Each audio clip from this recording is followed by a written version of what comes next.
Hello everyone, welcome you all to India scope.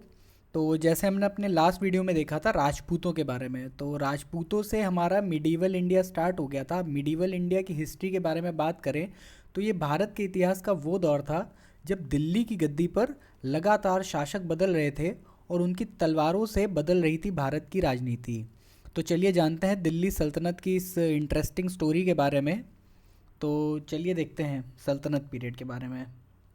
तो देखिए, अब राजपूतों का यहाँ पर रूल चल रहा था, उसके साथ ही यहाँ पर क्या स्टार्ट हो गया था, मुस्लिम इन्वेजन स्टार्ट हो गया था। तो अब इसको स्टार्ट करने से पहले कुछ इंपॉर्टेंट पॉइंट्स बताना चाहूँगा कि ये बैकग्राउंड में क्या रहा था। फर्स्ट मुस्लिम इन्वेजन की बात करें तो फर्स्ट मुस्लिम इन्वेजन जो हुआ था इंडिया में वो हुआ था 712 एडी में। तो ये 712 एडी में हुआ था, किसके द्वारा हुआ था? तो ये हुआ था मोहम्मद बिन कासिम के द्वारा। मोहम्मद बिन कासिम। तो कुछ लोग इस क्वेश्चन में बहुत कंफ्यूज होते हैं, कुछ लोग इसे महमूद गजनवी मार्क कर देते हैं, कोई मोहम्मद गोरी मार्क कर देता है, लेकिन फर्स्ट मुस्लिम इन्वेजन की बात करें तो वो हमारा मोहम्मद बिन कासिम का इन्वेजन था जो 712 एडी में हुआ था। तो इसने कहाँ पर इन्वेजन किया था? इन्होंने अपना इन्वेजन किया था सिंध में। तो सिंध में उस वक्त के रूलर कौन थे? किंग दाहिर। ये उस वक्त सिंध के हिंदू रूलर थे। इन्होंने इन पर अटैक किया था और सिंध को कॉन्कर कर लिया था, जो कि बाद में प्रोविंस बना था जैसे उमैयद खिलाफत। उमैयद खिलाफत। तो ये अगर बात करें तो ये थी फर्स्ट मुस्लिम इन्वेजन की कहानी।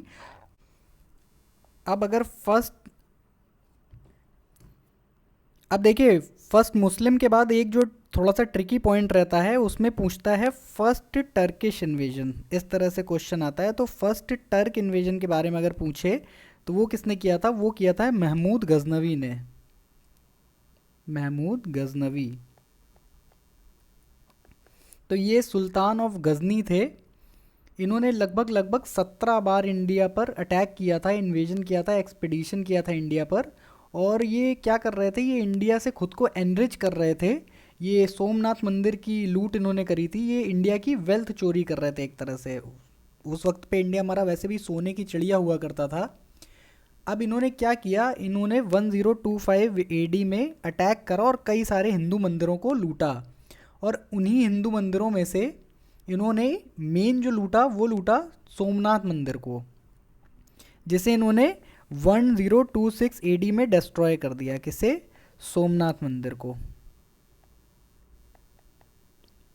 तो ये क्वेश्चन पूछा जाता है 1026 एडी में सोमनाथ मंदिर को इन्होंने डिस्ट्रॉय कर दिया था, जो कि कहाँ लोकेटेड था? ये एक्सट्रीम साउथ ऑफ काठियावाड़ में लोकेटेड है।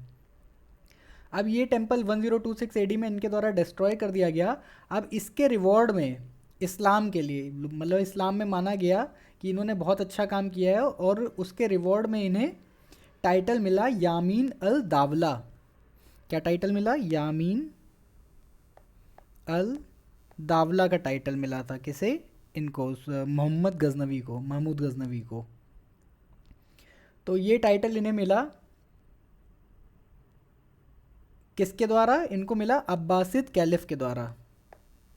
अब्बासिद कैलिफ के द्वारा उन्हें ये टाइटल मिला। कैलिफ मीन्स खलीफा। तो उसके द्वारा इन्हें ये टाइटल मिला। और जो इनकी डायनेस्टी थी इसे यामिनी डायनेस्टी भी कहा जाता था।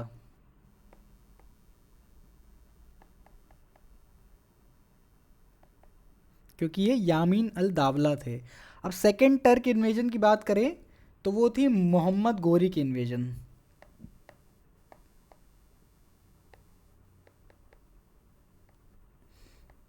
तो सेकेंड टर्क इन्वेजन थी मोहम्मद गोरी की इन्वेजन, जो हमने अपने पिछले वीडियो में भी डिस्कस किया था।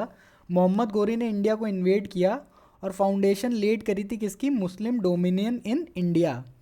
अब ये कंसिडर किया जा सकता है फाउंडर ऑफ मुस्लिम रूल।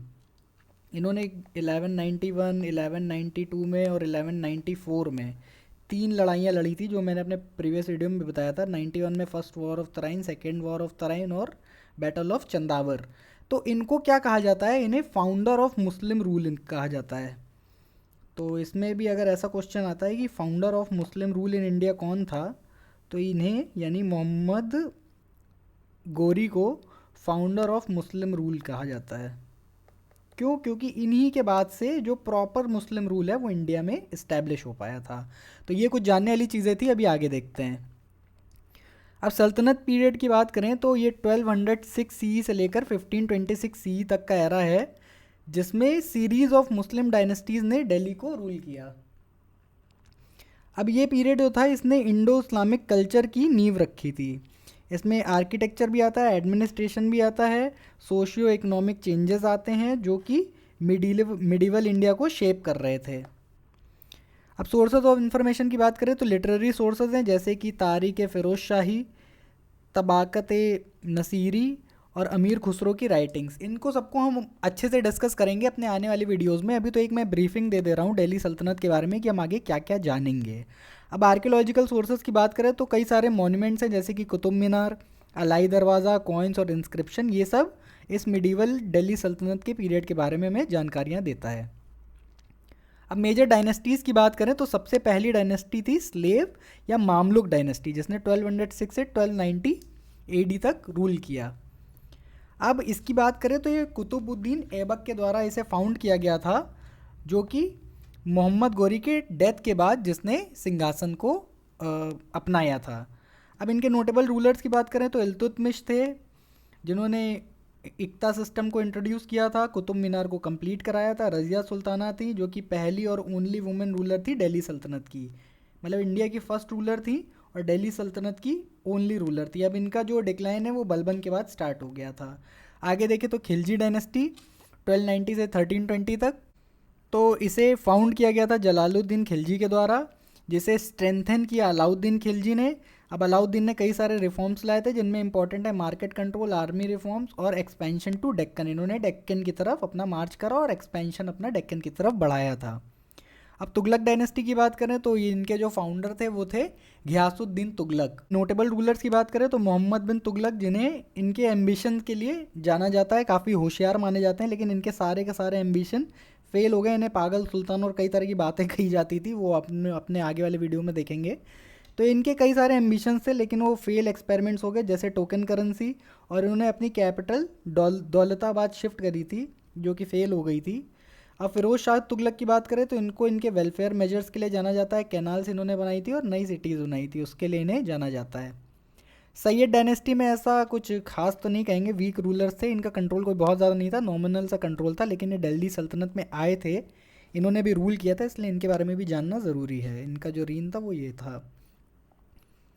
अब लोधी डायनेस्टी की बात करें तो इसे बैलोल लोधी ने फाउंड किया था। सिकंदर लोधी ने टेरिटरी एक्सपैंड किया था।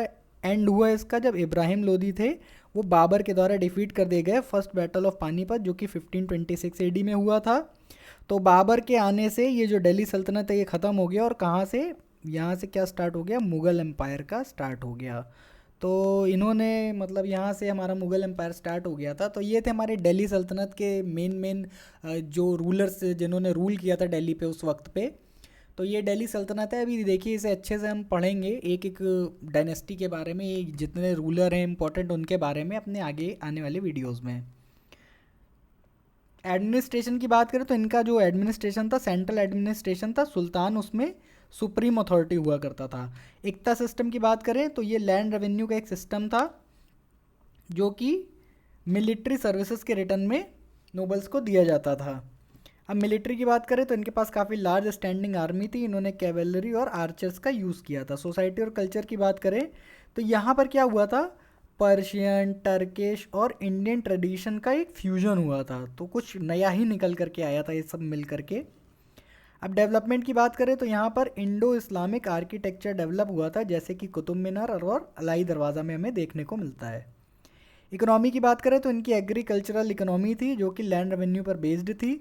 अब ट्रेड जो था ये फ्लरिश कर रहा था टेक्सटाइल्स में, स्पाइसेस में और हैंडीक्राफ्ट में, जो कि किसके साथ हो रहा था, वेस्ट एशिया और यूरोप के साथ। अब सल्तनत पे इम्पैक्ट की बात करें तो पॉलिटिकल यूनिफिकेशन हो गया था large part of northern India का। तो अभी तक जैसे राजपूत बटे हुए थे, लेकिन ये दिल्ली सल्तनत में क्या हुआ था, जो नदर्न इंडिया था उसका पॉलिटिकल यूनिफिकेशन हो गया था काफ़ी लार्ज पार्ट का। ये नहीं कह सकते कि पूरे इंडिया को इन्होंने कवर किया, लेकिन हाँ काफ़ी ज़्यादा बड़ा लार्ज पार्ट था नदर्न इंडिया का। अब इसमें क्या हुआ था, growth of Persian language and literature. तो पर्शियन लैंग्वेज और लिटरेचर की ग्रोथ हुई थी और यहाँ पे फाउंडेशन हुई थी इंडो इस्लामिक आर्ट और आर्किटेक्चर की। कंक्लूजन की बात करें तो देखिए, दिल्ली सल्तनत जो थी इसने एक नया सोशियो पॉलिटिकल एनवायरनमेंट क्रिएट किया इंडिया में, जिसने की नींव रखी राइज ऑफ मुग़ल एम्पायर की। इन्होंने मुग़ल एम्पायर के राइज की नींव रखी थी।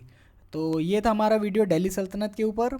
आशा करता हूँ आपको पसंद आया होगा। अगर आपको पसंद आया तो प्लीज़ इसे लाइक करें, अपने फ्रेंड्स के साथ शेयर करें, कमेंट करें अगर कुछ इंप्रूवमेंट कर सकता हूं मैं, या फिर आपको समझने में कुछ प्रॉब्लम हो रही है, या फिर अगर कुछ आप नया जानना चाहते हैं तो प्लीज़ कमेंट कीजिए और हमारे चैनल को सब्सक्राइब कीजिए। Thank you.